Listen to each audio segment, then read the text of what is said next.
ఏంటి బాబాయ్ వాడిని చంపేస్తాను నరికేస్తానన్నావు ఈ తాడుతోనే? తాడే కదా అని అంత తేలిగ్గా తీసేకమ్మా. అది ఇక్కడ కడితే మొలతాడు, ఇక్కడ కడితే ఉరుతాడు, ఇక్కడ కడితే కాసితాడు. మరి అక్కడ కడితే పడతాడు. ఇప్పుడు నేను చెప్పబోయే విషయం ఎవ్వరికీ తెలియకూడదు.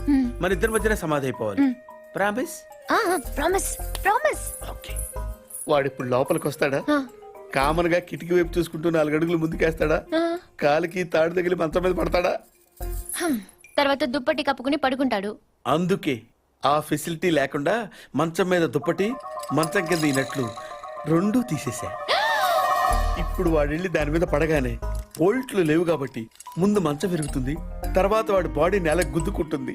ఫట్ మన ఎముకలు విరిగిన సౌండ్ అని పెద్ద ఆర్తనాదం. ట్రాక్టర్ వెళ్తుంది, డాక్టర్ వస్తాడు, నడుం విరిగిందని చెప్తాడు. ఆ వార్త విన